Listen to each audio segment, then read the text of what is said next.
Hello, welcome to David Galata Book Dreamer. I'm David Galata, and this is where I talk about my books. This week, we are talking about the idea of questioning everything. Now, okay, that can mean a lot of different things, questioning everything. And it's very useful in, everything from political context to social context, even spiritual contexts. The idea of questioning what you're told. But let's kind of turn that on its head. Right now, what I really want to talk about is how to question everything within your novel and why a writer should do this. So hear me out. Questioning everything. No matter what it is that you're writing, I think it's really good to take a look at your character motives, your plot line, how the storyline fits into that plot line, how the characters keep the plot running, and questioning everything about everything that's happening in your books. Keep an open mind. Do not set up your book so that it's a block of stone that you've placed there and this is the way. No, no, no, no, no, no, no. That is a sure way toward failure. And here is why is what if your character and their motives for what they're doing might make sense to you, but it might not make sense to anyone else. So you always want to be questioning, why does my character care about X, Y, and Z? Is it only because you care about X, Y, and Z? If that's the case, then you really have to make sure that that character is able to portray what it is you care about and why. You need the reader to feel that this is a natural experience, that this character is acting in certain ways because they have heard either in previous chapters or seen in previous chapters things that have happened to this character so that they are not questioning, why does this character care? What's the big deal? Why is this character behaving in this way? If a character doesn't make sense in your books, doesn't matter how good your plot line is, doesn't matter how solid your story is, the character's going to ruin it. So you have to be able to question your character's motivations and your character's personality traits. You don't want to have someone who is often very shy and, doesn't really like public speaking, all of a sudden able to address a room of 1,000 people and do fantastic with it because they really believe in X, Y, and Z. No, no, no, no, no. It has to make sense. There has to be character progression. How did this character get from being really, really shy to someone who can stand in front of 1,000 people and be convincing? That struggle is going to inform the reader about the character's development so that it makes sense now that they're doing the grand speech where they convince people. It has to make sense. So you have to question things. You're always questioning things. Does your main character question themselves? If not, why not? People question themselves all the time. It is a very common human activity. We question things. We're curious creatures.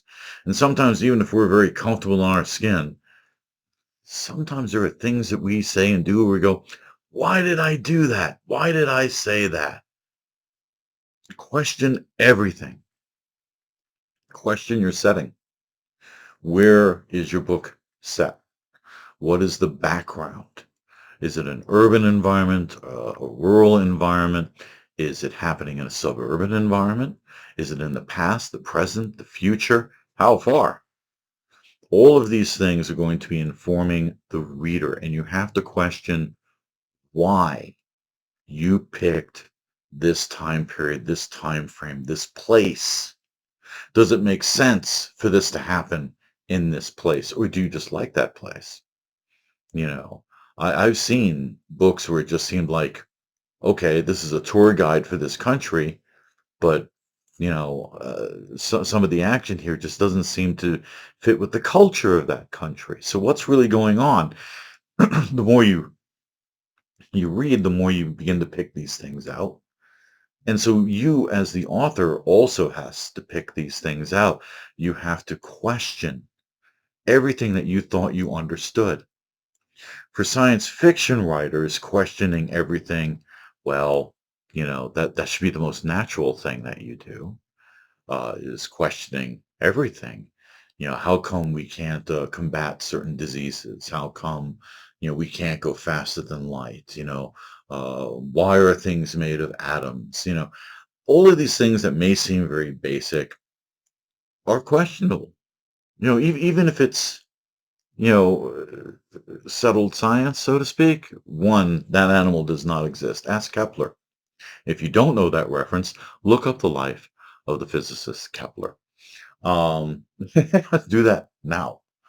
You'll understand, and you can come back here. You want to be able to make sure that your settings and your action is taking place in a way that makes sense. And that means you have to question your ideas, or they're not going to come out right. If they don't come out right, if the reader cannot suspend their disbelief, they're not going to get into what's going on. So you at least have to meet them halfway and question your own material. Ask questions. See what the latest scientists are saying about the speed of light. Take a few moments to go through the web and check out what's being said. And don't just use one source. Use sources that disagree with each other, because that's rich ground for science fiction. Even if it's not possible, or, not theorized as being possible, because we really don't know. There's a lot we don't know. I would say more than 90% of everything we don't know. You might have a middle ground or a completely oblique point of view that might actually be exciting for your book. How is your character going to go from this star system to that star system within their own lifetime? How are they cheating the speed of light? Are they cheating the speed of light? Are they being frozen?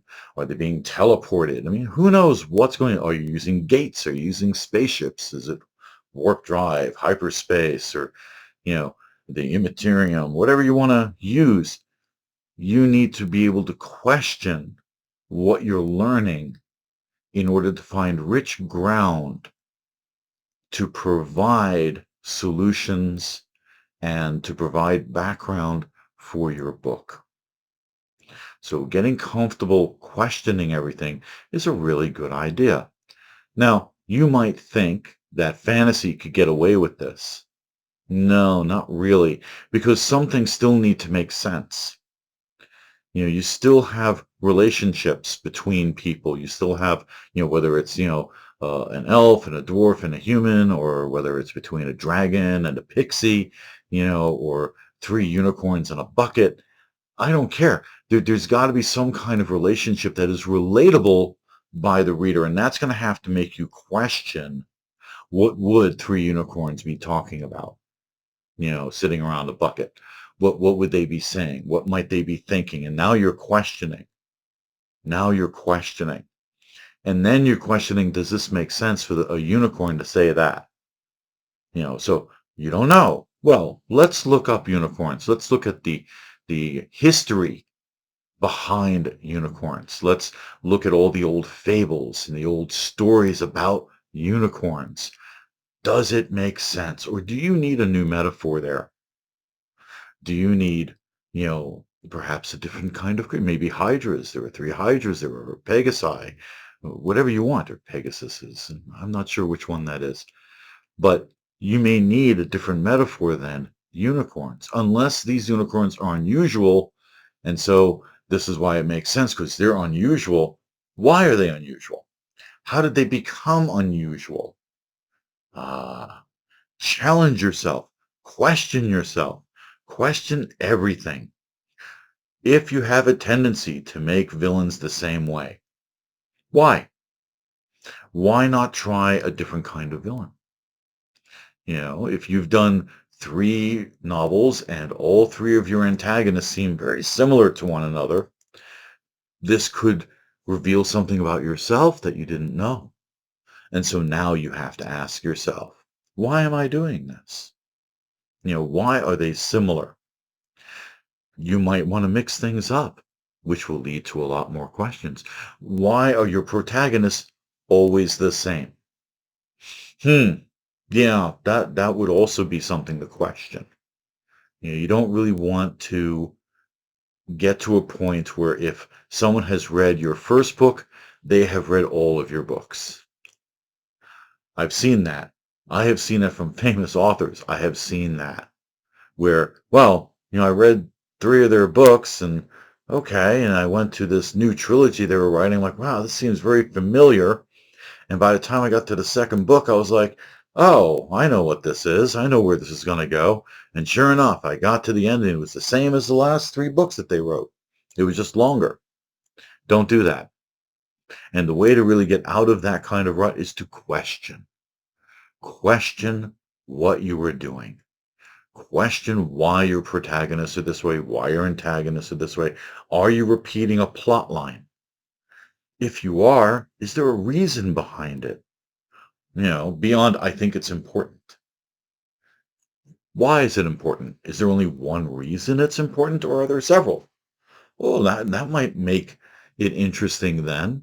If I were to read 3 books by the same author and they all had the same theme to them, but took it from different angles, that would be worthwhile. But if I'm reading the same book all 3 times, I, I'm just spinning my wheels. They just have different titles then with different named characters, but it's the same thing. You don't want to do this. That is a lack of questioning. Questioning is very, very important. There are many times in books where you have a main character questioning the very things that they thought were true. Have you gone through that? Have you questioned your own beliefs? Have you questioned the things that you hold most dear to you? If you haven't done that, you might have trouble writing it convincingly. I'm sure you could write it. I'm sure you could write about it, but it may not ring true unless you have done it yourself. Someone who has experienced something is going to write about it a lot more effectively, I think, than someone who has not experienced something. You know. And if you haven't experienced it, well, then you'd better research it and ask a lot of questions, even if they seem nonsensical. That's okay. Nonsensical questions can lead to very interesting places, especially for those of you into fantasy. I like questioning things in my fantasies that most people take for granted. I love doing that. I love throwing those kinds of curveballs because they will catch the reader's eye. You will capture the, whoa, he's questioning. Why would you even question it? Oh, okay. They're looking at the answers that you are coming up with because it's you writing the book. Who knows? You might be helping someone out of a mental jam of their own. Oh, gee, maybe I should look at it differently. Looking at things from different perspectives is very, very important. Try, going to different places. If you find yourself socializing in the same circles, break free of that. There's no harm in that. There's no danger in that. Try something new. Try something different. Take a chance. And then you can observe it and question. Question everything you're observing. Go back to your old social circle. And now you might have new questions for that. You might have questions for that you never thought of before. And that is rich ground for writing. Rich ground for writing. I'm not sitting here saying question everything around you to change you. No, no, no, no, no. I am saying to question everything so that your characters can, which will make your books more interesting. So questioning everything is a vital tool in an author's toolkit. I hope you enjoyed this video. I enjoyed it myself. It's one of those topics I can get into. Uh, so I will see you hopefully next week. And please, please feel free to subscribe and comment. I would love to answer questions or just see a comment or two. And please do subscribe. It really does help. I'm still in the beginning stages of all this. I'm still kind of getting used to it. If you have any tips for me, let me know. All right, everyone. Take care and happy reading to you.